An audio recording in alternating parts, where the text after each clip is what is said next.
అబ్బో, ఇంట్లో పెద్ద జిమ్మే సెట్ చేసుకున్నావు. ట్రైనర్ కదా. ఇతనెవరు ఇక్కడ పడుకున్నాడు? ఇతని గురించి సార్ నేను చెప్పింది. ఇతనేనా నీ ఫ్రెండ్? పెద్ద డోస్ కేసులో ఉన్నాడు. ఇంటికి ముందు నా కూతురు మెడలో చైన్ లాగపోయాడు సార్. నేను అతని కాలర్ పట్టుకుని గట్టిగా లాగేసరికి గోడ కుత్తుకుని కింద పడి చచ్చిపోయాడు సార్. చచ్చిపోయాడు? జోక్ చేస్తున్నావా? నాకు తెలుసయ్యా ఇది ప్రాంక్ అని. ఫ్రెండ్ అంటావు, చచ్చిపోయాడు అంటావు. ఇదిగో, నువ్వు కోర్టుని చీట్ చేయగలవు కానీ కోర్టులో వాదించే లాయర్ చీట్ చేయలేవు. వరదరాజులు ఇక్కడ. సూర్య తప్పేం లేదు సార్, నా వల్ల ఇదంతా జరిగింది సార్. ముందు క్లియర్గా చెప్పండి, ఎవరు మీలో ఎవరు చేశారు? వీడితో పెట్టుకున్నావా? మళ్ళీ వస్తాను రా. వీడు పెద్ద సైకో.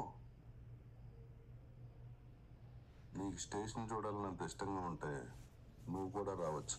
వస్తావా? అమ్మని ఏం చేయొద్దు. ఏదో తెలియ కూడా చేశారు. ఇప్పటికే చాలా కష్టపడతాను.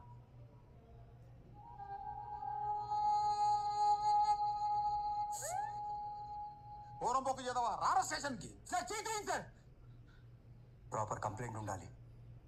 అప్పుడు ఎక్కడికి రమ్మని అక్కడికి వస్తా. అయినా మా ఇంట్లో మాకు నచ్చినట్టు ఉండొద్దా? ఆ ఫ్రీడమ్ కూడా లేదా మాకు? అవును సూర్య. ఎంత పని చేశారా మీరు? Please sir.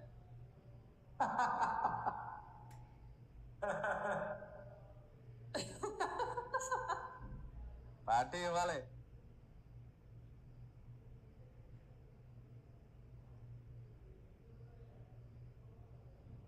ఇప్పుడు లేస్తాడు చూడు. కమలా హాసన్, లేరా లేరా లే. వీడికి సైమా కాదు, ఆస్కార్ ఇవ్వచ్చు.